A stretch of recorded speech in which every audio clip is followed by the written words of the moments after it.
In the shadowed recesses of Appalachia, where the mist clings thick to the ancient pines and the moonlight barely dares to touch the earth, there lies a place whispered about in half-forgotten tales, a place known only as the Forgotten Hollow. It's not marked on any modern map, nor is it spoken of in polite company. But the stories, passed down like warnings through generations, speak of a place where the sins of the past refuse to rest, where the line between salvation and damnation blurred into a nightmare.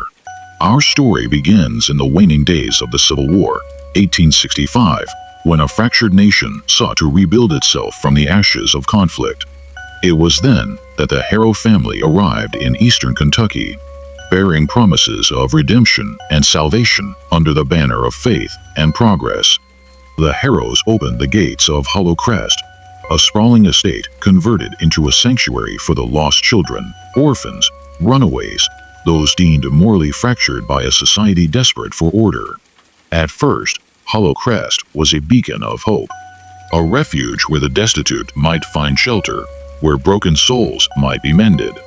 Reverend Nathaniel Harrow, a man with eyes as sharp as a hawk and a voice that carried the weight of conviction, preached salvation through discipline and divine order.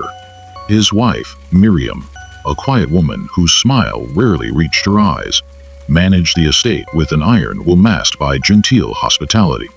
Their 4 children, each carrying the family's mission in different ways, became the stewards of Hollow Crest's dark secrets. Elias Harrow, the eldest son, was a physician with a mind that veered toward the morbid and a fascination with the human body's limits. His private quarters housed surgical instruments that gleamed under dim gaslight, and books on anatomy and the emerging field of neurological study lined the shelves, many annotated in his meticulous hand. He was rarely seen outside the clinic wing, but his presence loomed large in whispered conversations among the staff. Amelia Harrow, their daughter, was the voice of grace and charm, her sweet melodies echoing through the chapel's vaulted ceilings. Yet behind her serene facade, survivors would later recount, she was the harbinger of dread, playing hymns as children were taken away to reflection, a word that masked the cruel reality of solitary confinement and punishment. The twins, Gabriel and Lillian, managed daily operations and the estate's strict regimen. Gabriel enforced order with a steely gaze, while Lillian oversaw the so-called healing wing, which, according to hushed accounts, was less about cure and more about control. And then there was Reverend Harrow's brother, Dr. Malcolm Harrow, a disgraced neurologist who brought with him theories that would haunt Hollow Crest for decades. He was a man obsessed with the mind's capacity for obedience and the boundaries of pain and compliance. His laboratory, hidden deep within the estate's basement, was said to be a chamber of horrors where the boundaries of science and madness dissolved. Hollow Crest was more than a home. It was a machine, built with purpose, each stone and beam serving a function beyond the eyes of the innocent. The chapel, with its stained glass windows depicting angels and sinners alike, was the heart of the estate, but not for worship as most would believe. It was designed for control. The acoustics carried the faintest whispers, the creaking of shackles, the suppressed screams from below. Beneath the estate lay a labyrinth of cold stone corridors, small windowless rooms, with iron shackles bolted to the walls, narrow trenches for drainage, and a ventilation system capable of pumping in chilling winds or chemical sedatives. Among these was the dreaded obedience chamber, where children deemed irreformable were subjected to unspeakable horrors in the name of salvation. Despite its sinister operations, Hollow Crest thrived under a veil of philanthropy and piety. Reverend Harrow was an honorary chaplain to several Christian relief societies, and the estate regularly received donations from wealthy patrons who believed in the divine mission. Reports to the state painted a picture of a flourishing institution, a beacon of hope for a broken society. But those reports hid a gruesome truth. Many children who entered Hollow Crest never left, their names erased from records, their existence reduced to numbers in secret ledgers. Rumors began to circulate, as they always do with places such as Hollow Crest. A coal miner named Jacob Graves claimed to hear screams beneath the chapel, while delivering supplies one cold autumn evening. His report to local authorities was met with silence, and soon after Jacob disappeared without a trace, his fate swallowed by the unforgiving wilderness. Survivors, few as they were, spoke of the woman in white, a spectral figure who moved silently through the halls after midnight, leaving water and bandages for the children. Some whispered she was a ghost, but others believed she was something far more dangerous, a witness to the horrors within, someone who dared to look and did not look away. The doctrine that underpinned Hollow Crest was revealed decades later in a charred manuscript known only as the Book of Broken Vessels, penned by Reverend Harrow himself. Within its pages lay a theology twisted beyond redemption. Children were not merely lost, they were defective vessels to be shattered and reshaped through suffering, obedience, and silence. As the years passed, Hollow Crest expanded its reach, partnering with secret societies that funded and endorsed the brutal reform through collapse method. Children were processed, categorized, and subjected to a systemized cruelty masked by faith and science, a blueprint that would echo through the dark corners of American history. This is the story of Hollow Crest, a place where nightmares took flesh and memory became a weapon. It is the story that Nightmare Hex brings to light, not for comfort, not for closure, but for remembrance. Because in the end, the only justice left may be the truth. The story of Hollow Crest was not just one of a haunted building or a wicked family. It was a story of how power corrupts when cloaked in righteousness, how cruelty can hide behind a veneer of mercy, and how society's darkest secrets often remain buried beneath layers of silence. By the early 1870s, Hollow Crest had become a place of fear and whispered despair for the children who were sent there. Most arrived with nothing but tattered clothes and broken spirits, dragged from overcrowded orphanages or homes shattered by poverty and prejudice. The intake process was merciless and swift, a far cry from the promises of salvation advertised in Reverend Harrow's sermons. New arrivals were met with a harsh regimen designed to break their wills and reshape their souls. The twins, Gabriel and Lillian, oversaw the strict discipline, administering punishments for the smallest transgressions, a whispered prayer out of turn, a glance perceived as insolence. Even a tear shed in sorrow could bring a night in the reflection wing. This wing was a euphemism, a section of the estate where children were isolated in small, dark cells, left in silence for days or weeks on end. The walls absorbed every sob and scream, muffling them into echoes that only the cold stone remembered. The children called it the dark room, a place where hope went to die. Elias Harrow's medical experiments were whispered about in hushed tones, never openly discussed, but never fully denied. It was said he used the children as subjects for his grim research, testing chemical concoctions designed to dull the senses or induce compliance.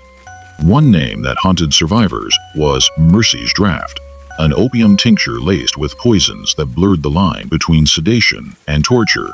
Josephine, the seemingly gentle daughter, was in truth the cruelest presence within Hollow Crest. Survivors would later recount her piano playing, soft hymns that floated through the halls as children were dragged away, their cries fading beneath the music like a sinister lullaby. She told the children their pain was cleansing, a necessary rite to cast out the devil that lived within them. Behind closed doors, Dr. Malcolm Harrow pushed the boundaries of 19th century science into terrifying new territory. His private laboratory was a chamber of horrors, equipped with instruments to map brain activity, induce hallucinations, and manipulate behavior. He believed in the correction of defective stock, a cold term that masked his true goal: the erasure of personality and will. The family's twisted vision extended beyond the estate's walls. Reverend Harrow had forged secret alliances with influential men, clergy, industrialists, judges, who saw in Hollow Crest a solution to the post-war South's perceived moral decay. They called themselves the Society for Moral Architecture, meeting behind closed doors to pool resources and establish criteria for who was deemed reformable and who was to be sacrificed. Letters recovered decades later revealed a chilling calculus. Children, beyond spiritual recall, were to be returned to the source, their suffering sanctifying the sins of the society that spawned them. Funding flowed freely. Surgical instruments were donated, and medical experiments continued unchecked. Despite rumors and a handful of brave souls speaking out, Hollow Crest operated with near total impunity. Whistleblowers were silenced, replaced, discredited, or institutionalized themselves. A visiting nurse who reported the smell of death and the locked basement was declared mentally ill and died under mysterious circumstances in a distant sanatorium. The architecture of Hollow Crest was a physical manifestation of its cruel mission. The chapel, designed not for worship, but for control, concealed beneath it a basement labyrinth with no emergency exits and tiny windowless cells where children were shackled and left to rot. Blueprints discovered long after the estate's closure showed a hidden room known as the Dead Wing, sealed behind feet of concrete, a crypt where the worst abuses took place. The story of Delilah M., a bright but unruly 8-year-old girl, is perhaps the most heartbreaking. Sent directly to the reflection wing for refusing to pray, Delilah kept a secret journal hidden inside a hymnal, encoding her daily horrors in fractured phrases and cryptic notes. Her last entry, "If you find this, I'm probably not," is a haunting plea from beyond the grave, a voice from the silence demanding to be heard. Eleanor Wit, the woman in white, was the estate's nurse who dared to witness and document the horrors she saw. Using stitches in pillow seams, chalk markings, and hidden notes, she kept a record of names and injuries, a secret ledger of the children erased from official histories. Her disappearance in the snowy woods remains a mystery, but her final words carved into linen still echo. "If I am taken, may someone remember these names. They are real. They were here." The eventual downfall of Hollow Crest came not from justice, but from nature itself. Floodwaters breached the estate's subterranean levels, exposing bone fragments, rusted restraints, and the chilling evidence of what had transpired below. A fire soon after destroyed many records, and the estate was quietly shuttered amid rumors and hushed warnings. Yet, the legacy of Hollow Crest endured. Survivors carried scars, visible and invisible, and their fragmented memories pieced together a portrait of systematic cruelty disguised as salvation. Oral histories collected decades later revealed shared experiences. The cold box, the iron chair, the eerie lullabies sung in cracked voices. Nightmare Hex brings these stories back into the light, honoring the voices long silenced and demanding remembrance. Because while the estate may have crumbled, its ghosts remain, and its truths refuse to be buried. The silence that fell over Hollow Crest after its closure was deafening, but it was not the end. What was buried beneath the rubble, beneath the earth, beneath decades of carefully crafted lies, was a truth far darker and more persistent than anyone could have imagined. The legacy of Hollow Crest lingered like a shadow, haunting the hills and hollows of Appalachia, whispering through the cracked walls of forgotten homes, and seeping into the very memories of those who survived. The children who escaped or were released carried with them more than just scars on their skin. Many bore scars on their minds and souls, so deep that they faded into near total amnesia. For decades, they could not speak of what they endured. Their trauma was a locked chest, bolted shut by years of silence and denial. Yet, even when the voices of the survivors were suppressed, echoes of their suffering survived in unexpected ways. Elderly residents of the region began to tell stories, hushed accounts of a place called the Hill or the Grey House, names spoken with dread and sorrow. These elders, now in their 80s and 90s, bore the physical signs of their ordeal: faint scars circling their wrists, a hypersensitivity to light, especially church bells that echoed too close to their memories. Their recollections aligned disturbingly well, describing confinement in cold, dark spaces, starvation, enforced silence, and the terrifying presence of a woman who never blinked. One survivor, Benny K., emerged as a reluctant storyteller. Locked away in a cold, windowless cell he referred to simply as the cold box, Benny had survived on the fragile comfort of a girl named Leah. She sang lullabies to him through the walls, her voice a fragile tether to hope in the suffocating darkness. Benny's drawings, discovered years later in a dilapidated nursing home, depicted the instruments of their torment. An iron chair with thick leather straps, the faint outline of shackles, and shadowy figures looming over children too small to fight back. Another survivor, Thomasina, whose whispered words carried the weight of a lifetime, said, "We weren't children. We were practice." Her confession revealed the horrifying reality that Hollow Crest was not just an orphanage or asylum. It was a laboratory for cruelty, a grim proving ground where the Calderons and their associates tested methods of control and erasure on living souls. Despite these chilling accounts, justice was never served. Reparations, recognition, or even official acknowledgement of Hollow Crest's horrors were denied or ignored. The estate's legacy was quietly erased from public discourse, hidden beneath the weight of political expediency and societal discomfort. To admit such atrocities would mean confronting uncomfortable truths about power, religion, and prejudice that many preferred to leave buried.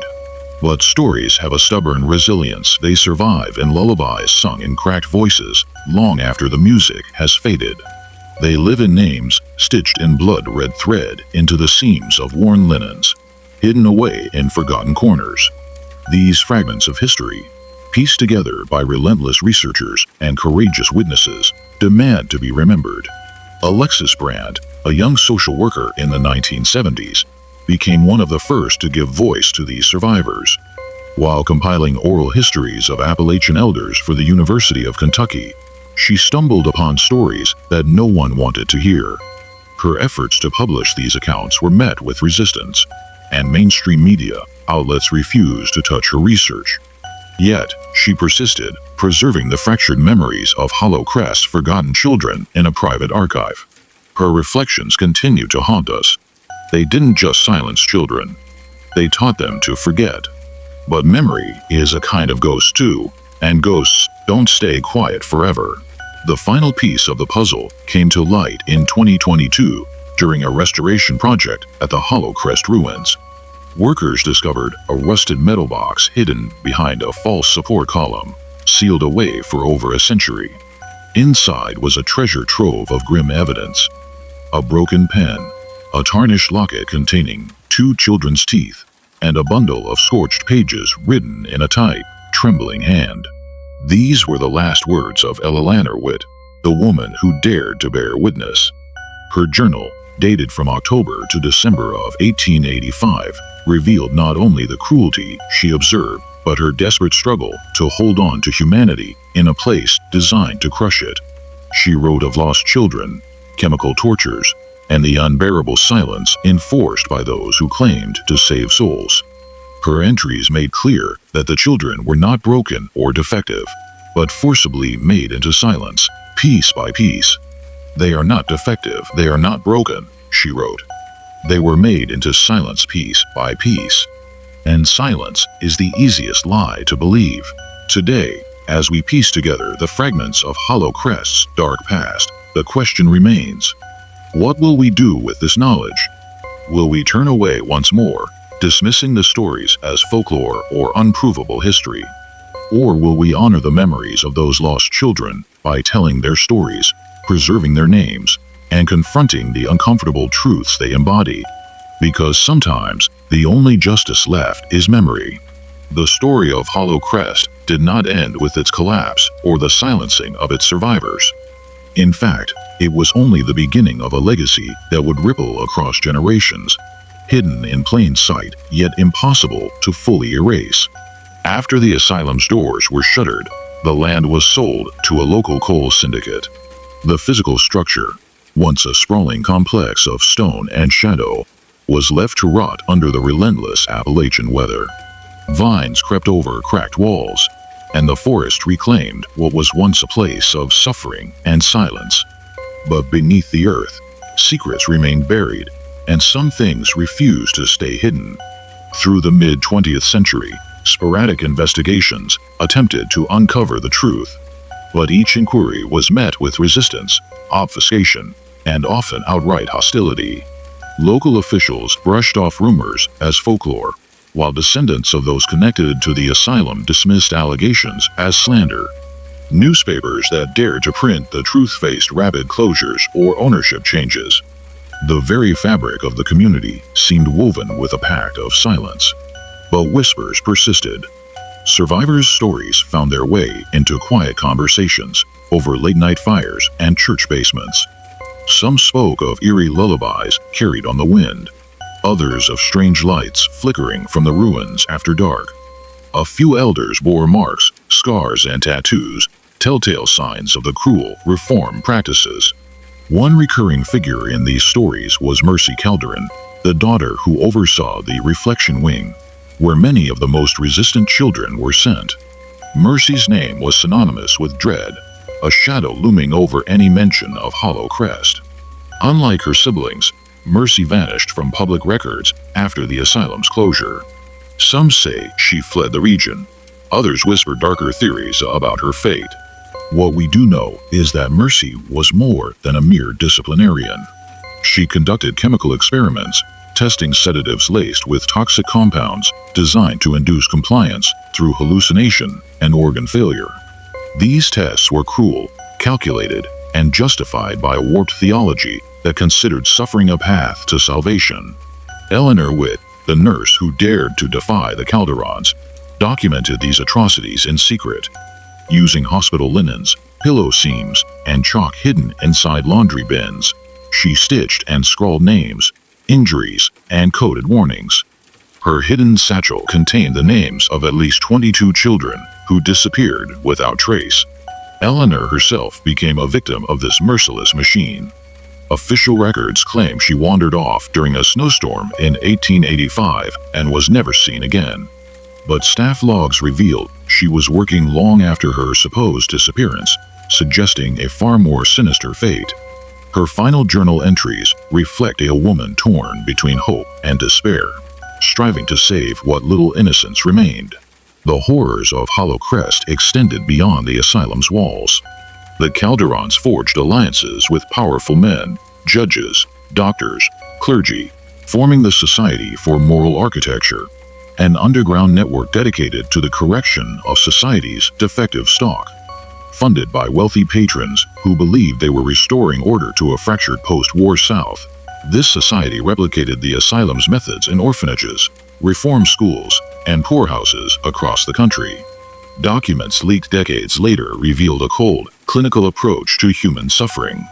Children were not seen as individuals, but as data points, subjected to experiments, their survival and silence measured and recorded with detached precision. One file, marked Case 42C, detailed the complete moral erasure of a 9-year-old girl in just 72 hours, a horrific efficiency cloaked in medical jargon. Even as state inquiries finally scrutinized Hollow Crest in the 1890s, those responsible covered their tracks with fire and flood. Torrential rains breached the lower levels, uncovering fragments of bones, rusted restraints, and evidence of a hidden crematorium beneath the earth, an attempt to erase the physical proof of their crimes. Soon after, a devastating fire destroyed much of the remaining records and the chapel itself. Yet, none of these disasters could fully bury the truth. The survivors' voices grew louder in the late 20th century, and though the mainstream world tried to look away, their stories persisted. Thanks to the tireless work of social workers like Alexis Brandt, these testimonies were collected and preserved, shining light on a dark chapter of American history long ignored. Each survivor's story chipped away at the silence. They remembered the cold, the hunger, the pain, but also the moments of fleeting kindness, a whispered song, a gentle touch, a shared hope. Their scars and memories became a testament not just to the cruelty inflicted, but to the resilience of the human spirit. The question that now confronts us is what we choose to do with this knowledge. Will we allow Hollow Crest and places like it to remain forgotten, their victims unnamed and their stories untold? Or will we honor those who suffered by ensuring they are remembered, their pain acknowledged, and their truth carried forward? Because in the end, the real nightmare isn't just what happened within those stone walls. It's the silence that tried to follow. The echoes of Hollow Crest's horrors did not fade with its physical collapse. They grew louder, spreading like a slow-burning wildfire through the decades, igniting fear, shame, and buried memories in the communities surrounding the Kentucky hills. To truly grasp the weight of this legacy, you have to understand how the institution's cruelty became a blueprint, a replicable system of suffering that transcended the walls of one asylum and embedded itself into the very fabric of America's social institutions. After Thornhill's official closure in 1897, the Calderon family fractured. Some vanished, others disappeared into obscurity, but the ideology they built continued to thrive in darker, more insidious ways.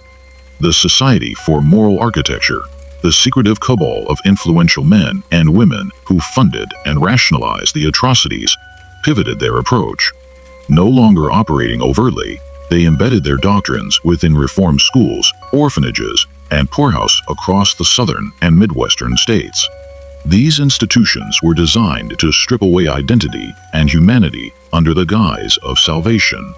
They operated quietly, behind locked doors and barred windows, away from public scrutiny. The reform through collapse methodology evolved, refined with modern pseudoscience and cold bureaucracy. Where once physical punishment and chemical sedation were the tools of control, now psychological manipulation, isolation, and neglect took center stage. The victims were often the most vulnerable, children of mixed race, those born into poverty or trauma, those society deemed defective or undesirable. They were invisibilized, erased not just by physical confinement, but by systematic denial of their existence. Records were altered, names omitted, deaths dismissed as accidents or natural causes. Behind the facades of charity and rehabilitation lay machines designed to break spirits and bodies alike. One chilling example was the Pine Valley Reform School in West Virginia, a place shrouded in similar mystery and horror. Former inmates recounted experiences eerily reminiscent of Hollow Crest. They spoke of the silent wing, where children were confined in solitary darkness for days or weeks. The staff, trained in the language of obedience and fear, wielded authority like a weapon. Stories of disappearances, unexplained illnesses, and whispered screams circulated among the locals, but were always dismissed as folklore or rumor. It's important to recognize that this wasn't just a Southern phenomenon. Across the country, institutions bearing uncanny resemblance to Hollow Crest's model operated under different names but identical purposes. The industrial reform schools of the Northeast, the state asylums of the Midwest, all shared a blueprint etched in the doctrine of brokenness and reformation through suffering. And at the center of this system was a disturbing belief, a theology that rationalized cruelty as divine necessity.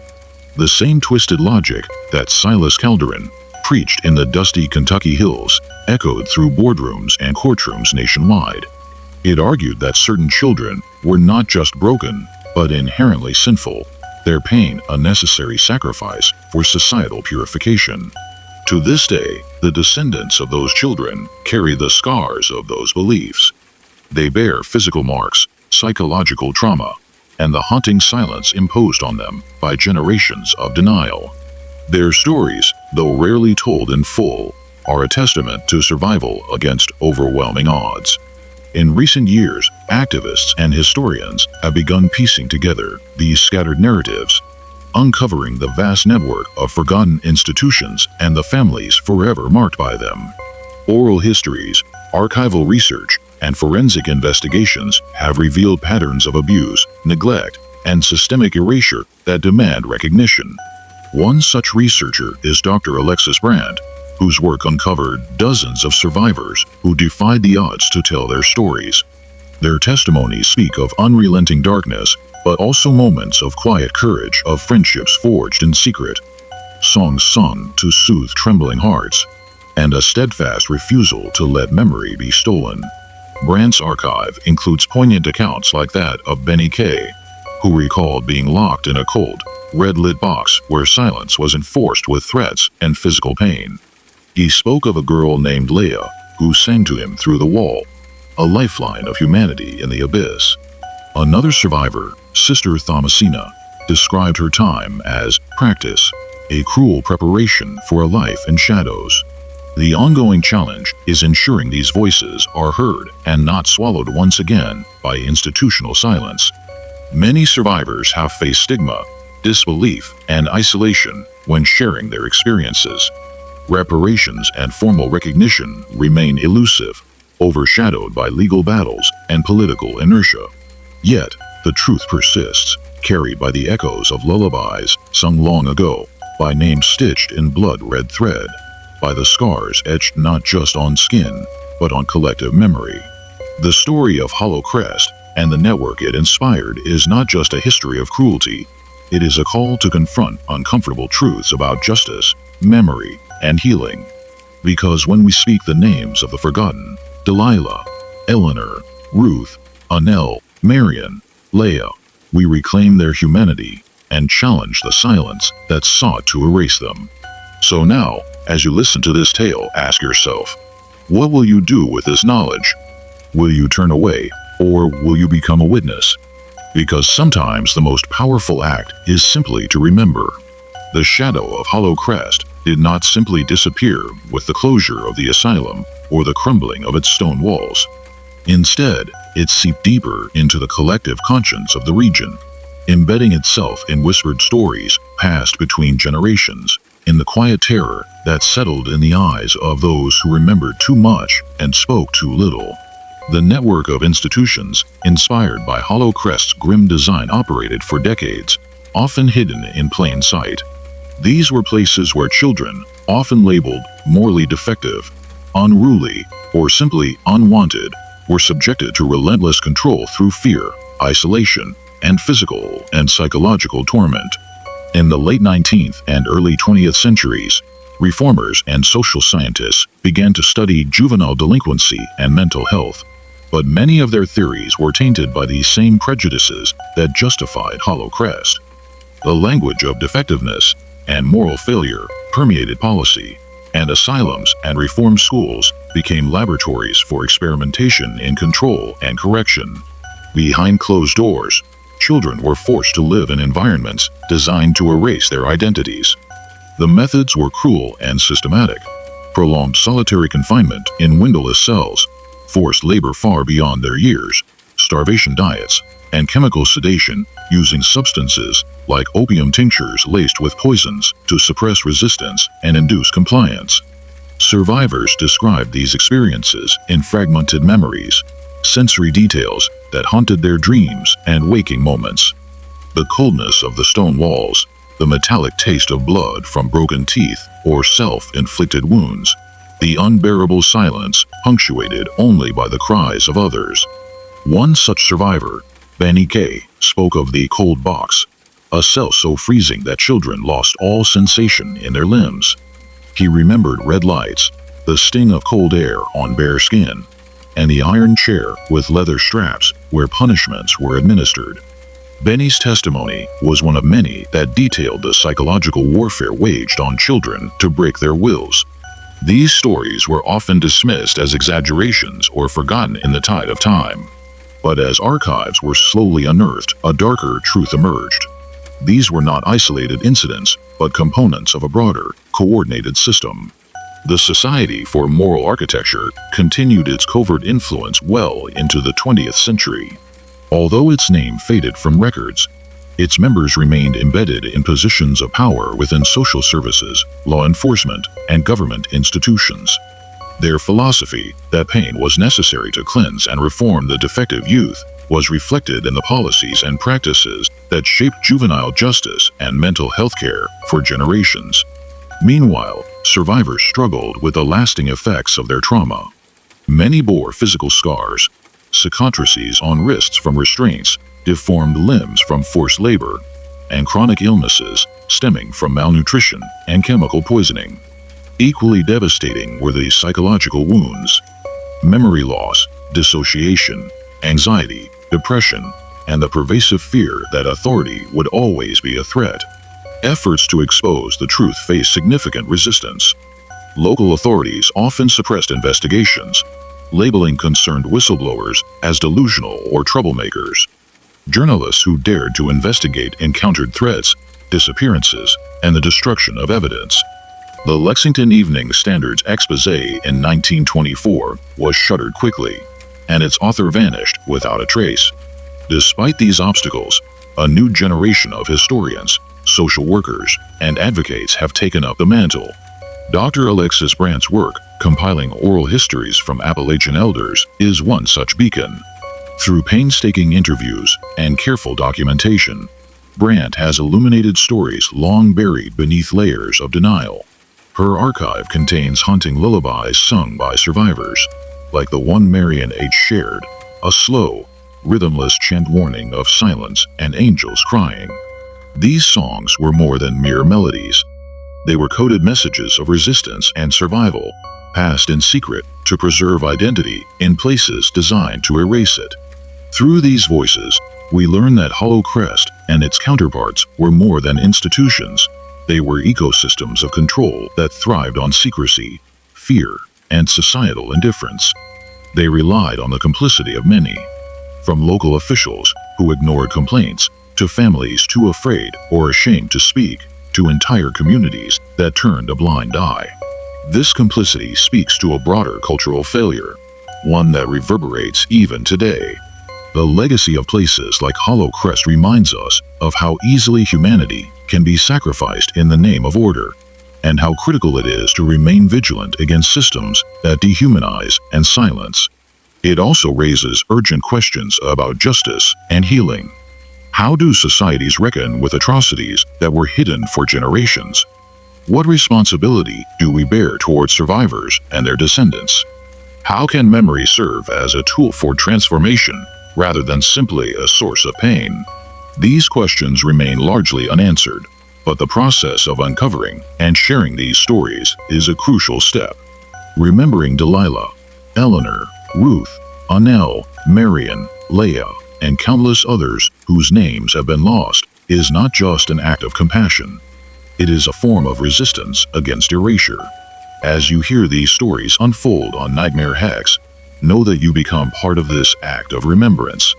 Every name spoken, every truth acknowledged, chips away at the walls of silence built over a century. Because memory is a force that no fire, flood, or lie can destroy. It lives in the songs whispered in the dark, in the scars worn like badges of survival, and in the courage of those who dare to speak when silence seemed easier. As the decades passed, the scars of Hollow Crest continued to ripple through the lives of those who escaped, and through the generations that followed. Survivors rarely spoke openly about what they endured, not just because the memories were unbearable, but because society had long taught them that their stories would be met with disbelief or punishment. The trauma was compounded by enforced silence, and many suffered in isolation, their pain invisible to the outside world. Yet, some survivors found ways to cope, even to resist. They formed secret networks, passing down coded songs and stories disguised as lullabies or folktales. These whispered legacies became the fragile threads holding together shattered histories. They were warnings, messages, and memorials, reminders that those children were not broken, but made to be silent. One such survivor, Thomasina, whose memories surfaced during a late-life interview with Dr. Alexis Brandt, recalled the constant dread of the Grey House, a phrase used to describe the isolation chambers where resistance was met with brutal, often permanent punishment. She whispered, "We weren't children. We were practice, pawns in their cruel games." Her words captured the essence of what Hollow Crest represented, not just a place of cruelty, but a system designed to experiment on humanity itself. Children were treated as data points, as subjects to be studied, categorized, and discarded when they failed to conform. The toxic legacy of this system did not end with the physical closure of Hollow Crest in 1897. Instead, its dark philosophy seeped into the fabric of juvenile justice, mental health care, and institutional reform for decades. The use of chemical sedation, isolation, and behavioral conditioning in reform schools and orphanages across the country echoed the brutal methods pioneered in that forgotten Kentucky asylum.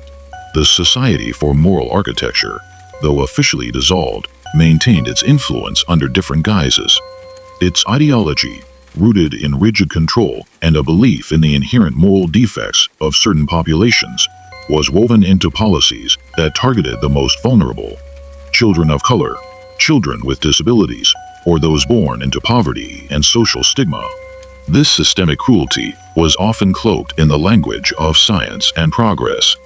Psychologists, doctors, and reformers of the early 20th century frequently justified harsh treatments as necessary for rehabilitation.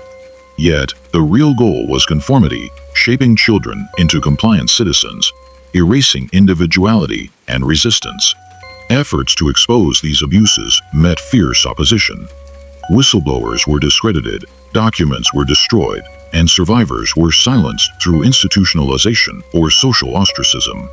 The media rarely covered these stories, and when they did, it was often through sensationalized or dismissive lenses. But the truth, no matter how deeply buried, has a way of resurfacing. In the 1970s and 80s, as social movements advocating for civil rights and mental health reform gained momentum, survivors began to find their voices. Oral history projects, like that of Dr. Alexis Brandt, became crucial in documenting lived experiences previously erased from public memory.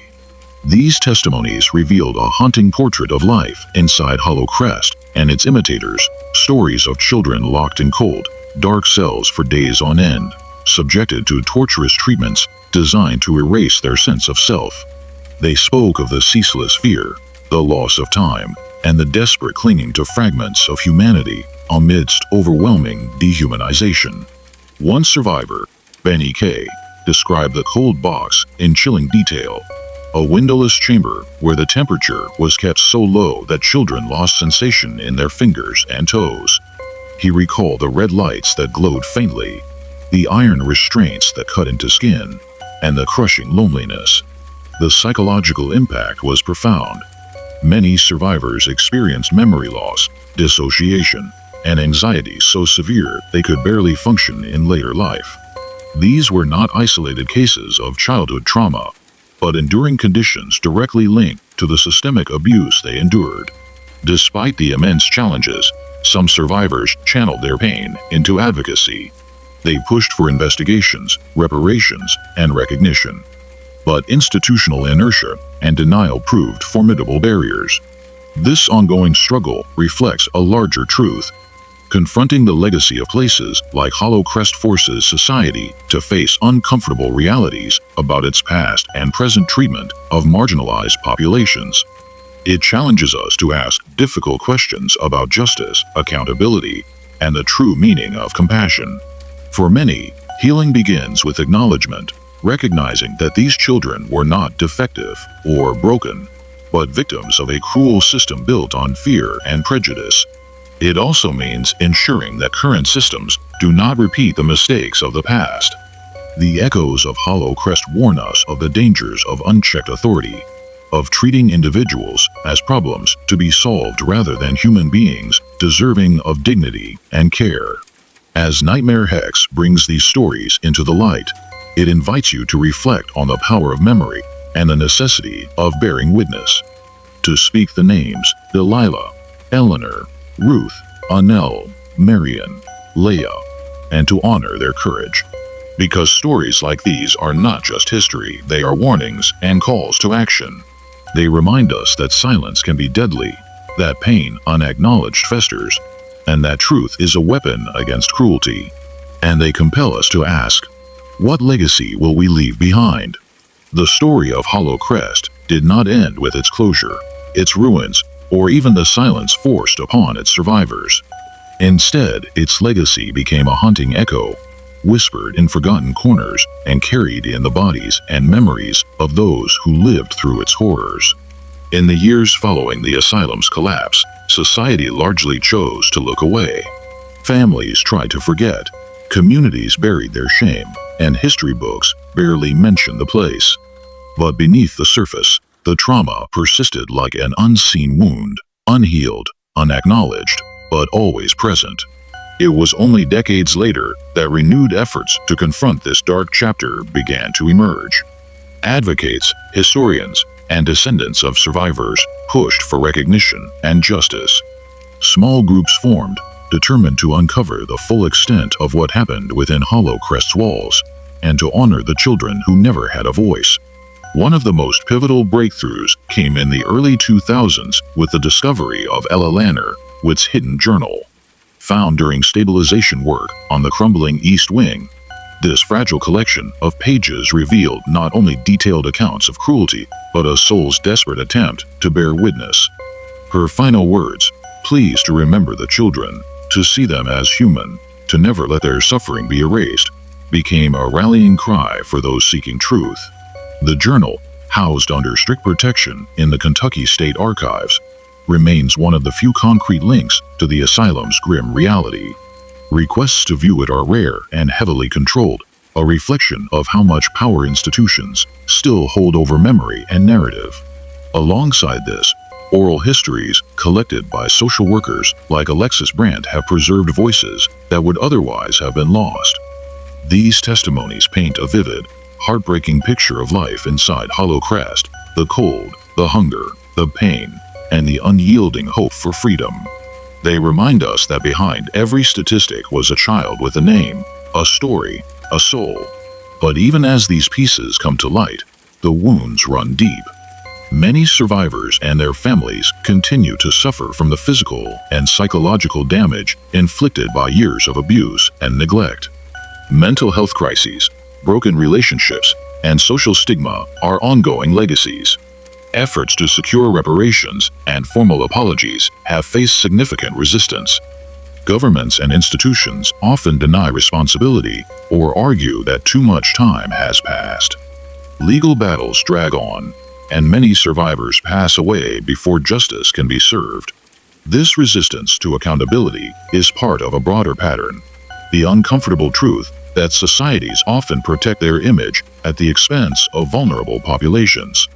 Acknowledging the full horror of places like Hollow Crest means questioning foundational beliefs about morality, science, and progress. It means confronting the complicity of those who turned a blind eye. Yet, amid the darkness, there is a growing movement toward healing and remembrance. Memorials have been proposed, grassroots organizations have formed, and storytelling platforms like Nightmare Hex play a vital role in keeping these histories alive.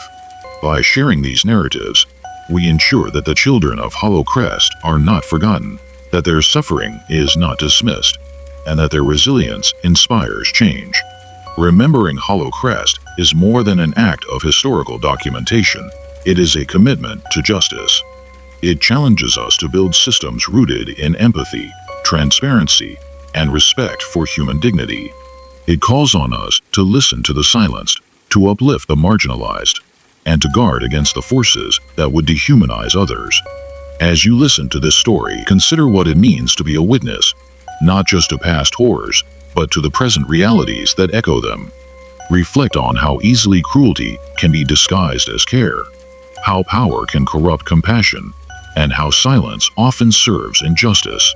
If there is one truth to carry forward, it is this: no institution, no ideology, no system should ever have the power to erase the humanity of a child.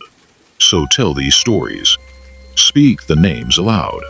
Share the truths hidden in shadows. Because memory is resistance, and remembrance is justice. And above all, never forget the forgotten Hollow.